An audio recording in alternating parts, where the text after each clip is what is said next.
Welcome to the Dirt Court Jesters podcast, your home for dirt track racing across the country, and just as important, right here in our backyard. Coming to you from the great state of Ohio, this is Josh with the Dirt Court Jesters.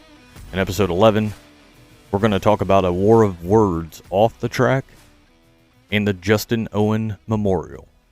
I hope you guys are ready to get dirty.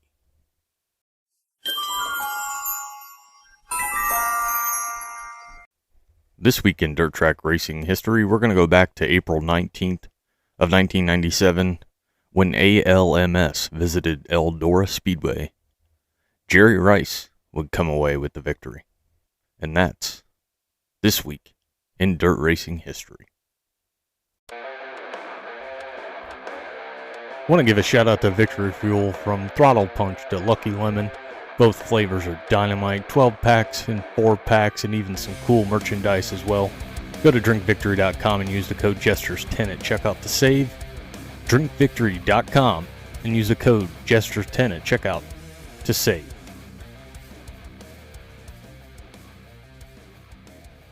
Acknowledge me!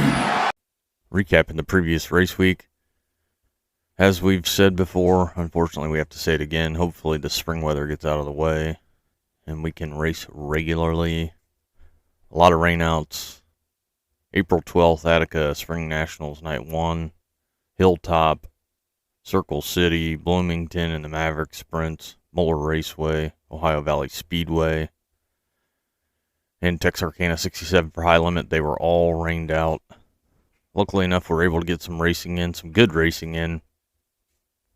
Farmer City, Illinois for the Illini 100, $10,000 to win for the World of Outlaw late models.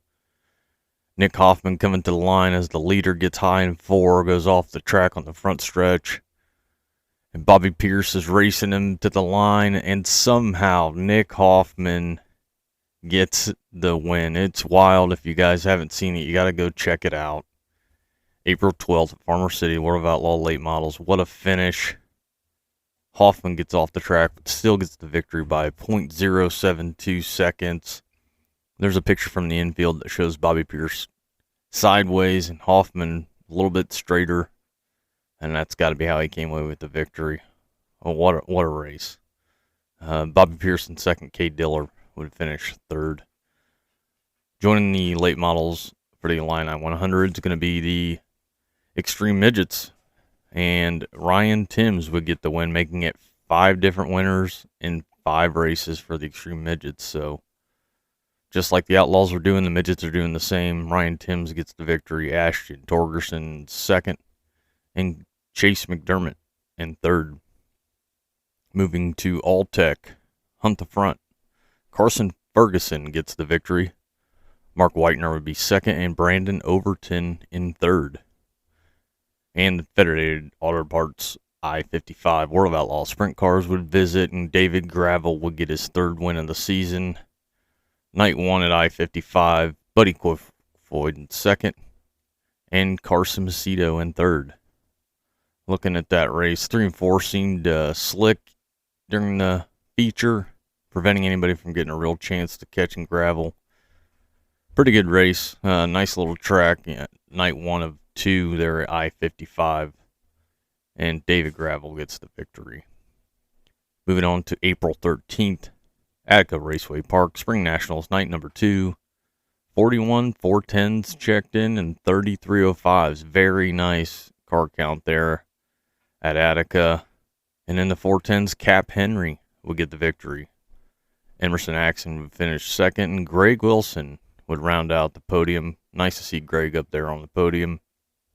For 305s there at Attica on April 13th, Jimmy McGraw would get a victory. Steve Rando would finish second, and Brandon Moore would finish third. Back to Farmer City, Illinois for the Illini 100, night number 2, $20,000 to win for the World of Outlaw late models. Bobby Pierce gets the win.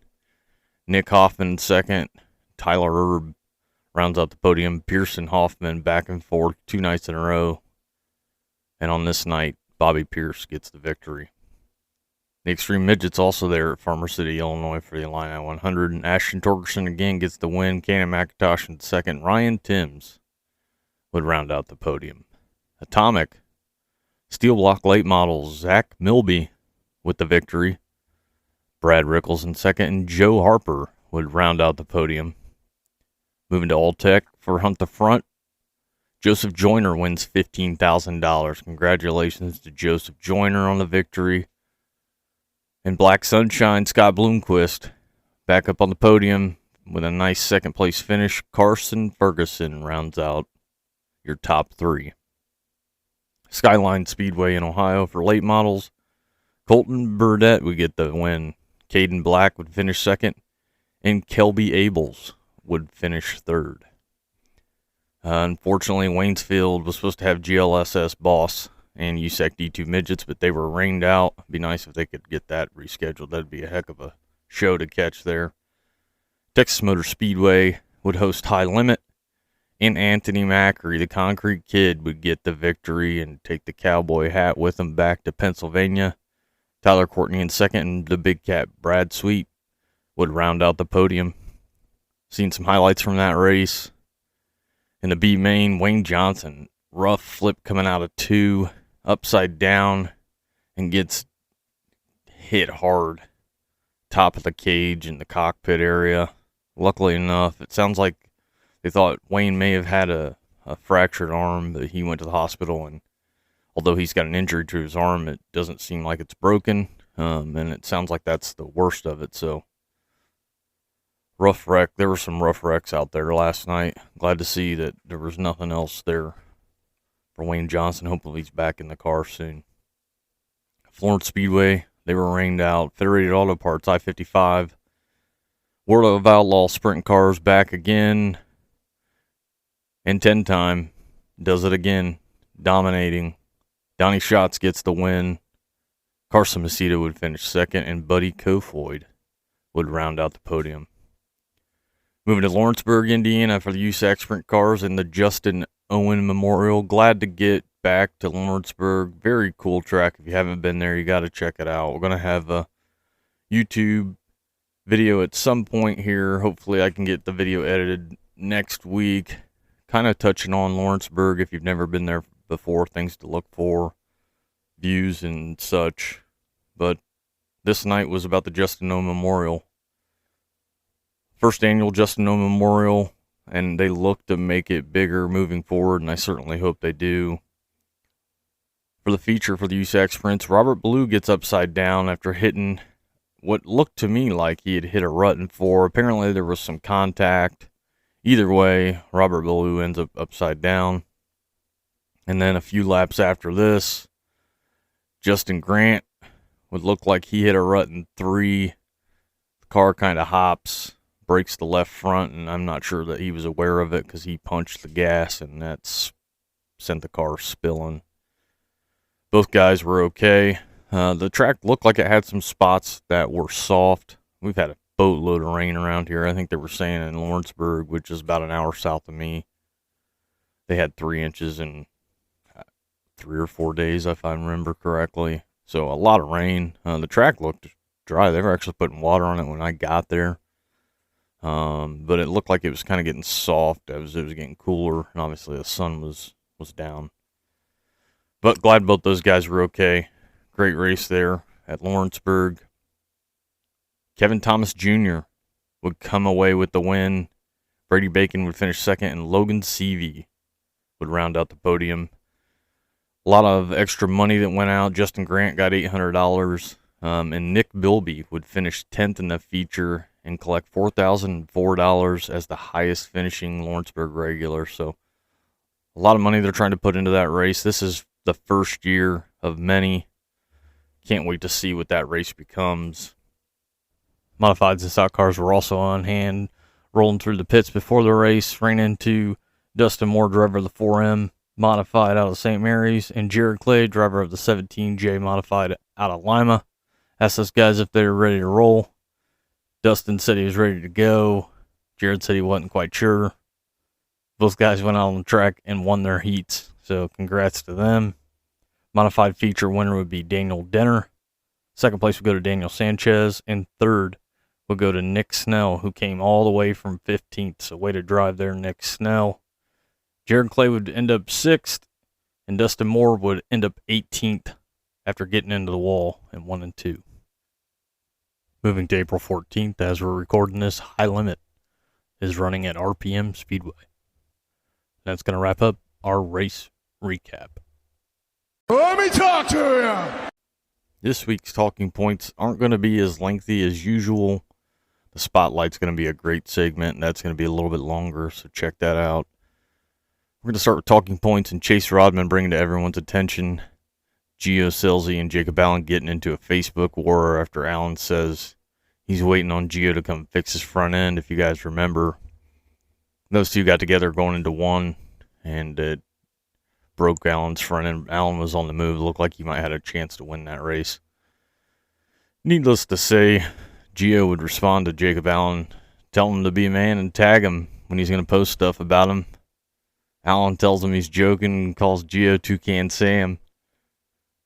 Then Gio throws Jacob's issues in the past with quitting during the season in Jacob's face, and back and forth they go. I don't know about you guys, but another accident between these two on the track, and it might escalate more than just a Facebook war. So a little bit of back and forth there between Gio Scelzi and Jacob Allen. Moving on to May 1st, 2024, Brandon Sheppard's going to be racing with the World of Outlaw sprint cars at Jacksonville Speedway. Recently announced Brandon Sheppard's going to be hopping into a sprint car. I believe he's done this a couple times in the past, bringing the Valvoline colors with him. So that'll be very cool to see Brandon Sheppard racing with the World of Outlaws in a sprint car. Recently on Wing Nation, the April 9th episode, spoke with Sheldon Hodshield, and Sheldon talks about going back to their 2022 package, which led to a win for them and them getting some confidence. They had kind of a rough start to the season and kind of all over the place last year. So apparently, in the way Sheldon explained it, he wanted to try something different last year, and the team was cool with it, and so they tried it, and it didn't work. And he's okay with the fact that they gave him the chance to try it, and it didn't work, and you learn from it, and you move on. They went back to the 2002 package for the car, and it seems to be paying off. So interesting feedback there from Sheldon Hodshield. And that's going to wrap up our talking points.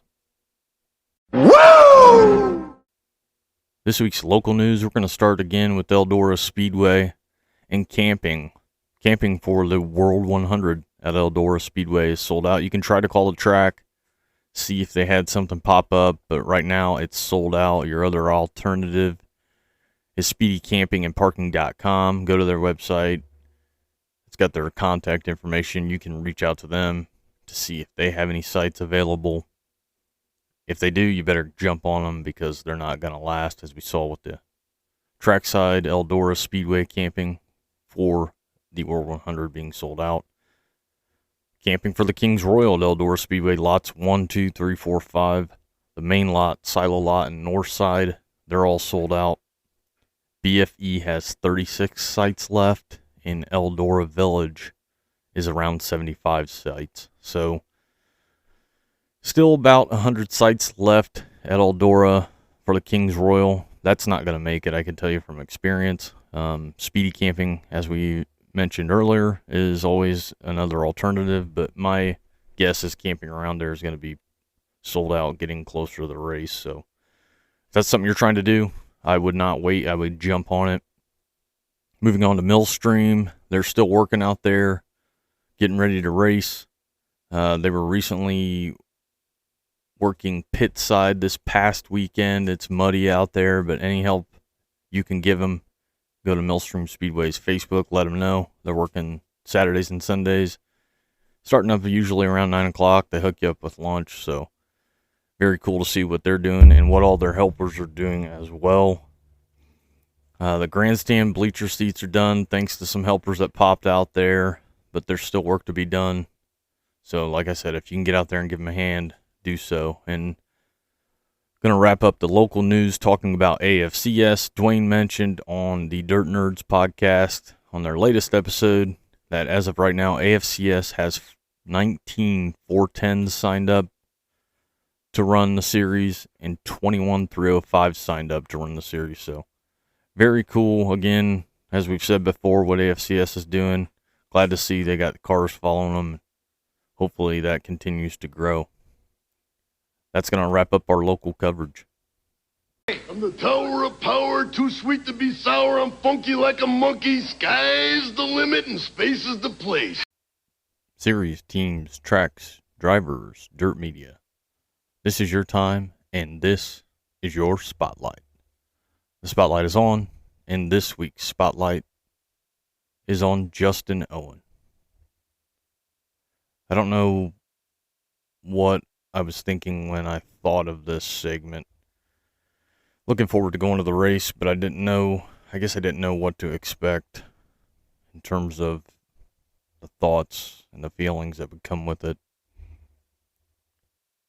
We all go to the track to have a good time, whether it's drivers, teams, family, fans. And the last thing that we like to see is anybody hurt or worse. Unfortunately, on April 8th of 2023, something worse happened. April 8th of 2023 at Lawrenceburg Speedway was supposed to be another night at the track, but it was anything but. Justin Owen, the defending track champion, was looking to get his season started off right before ending the night with a cold beer in his hand. But before the opening ceremonies occurred, everything changed.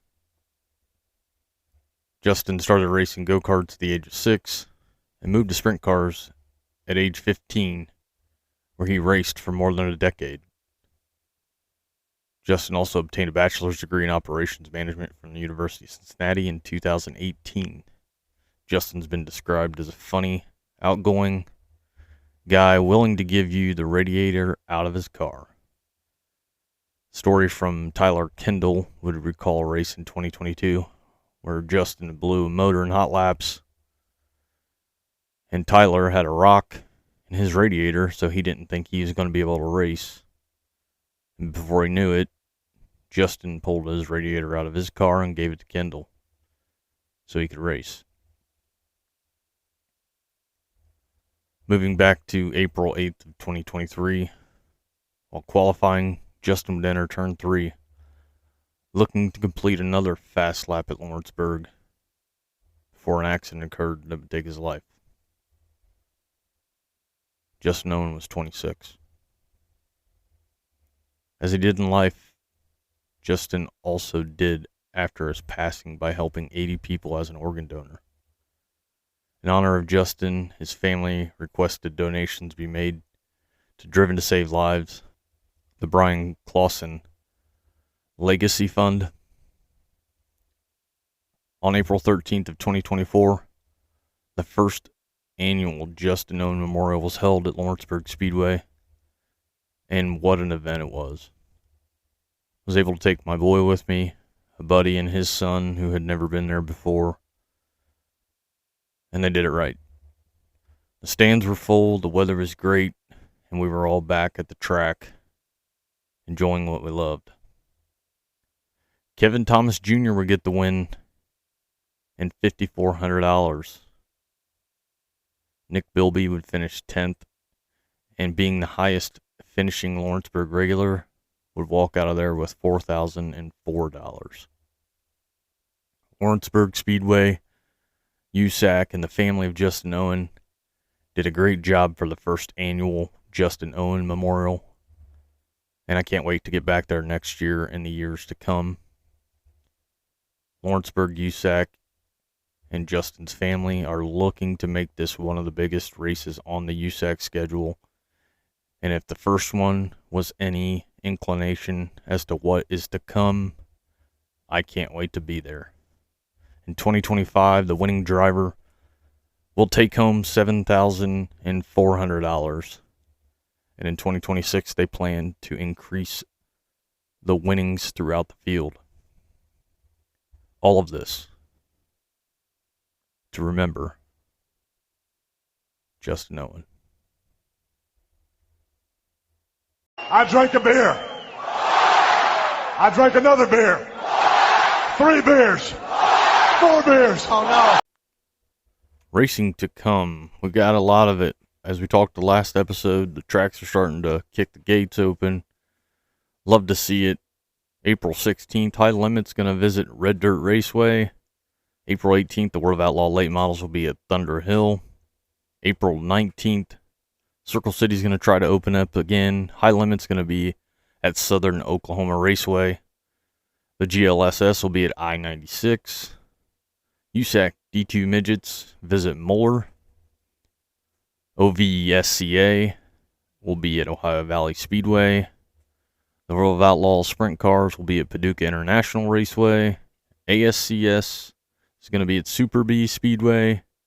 USCS is going to be at Talladega Short Track.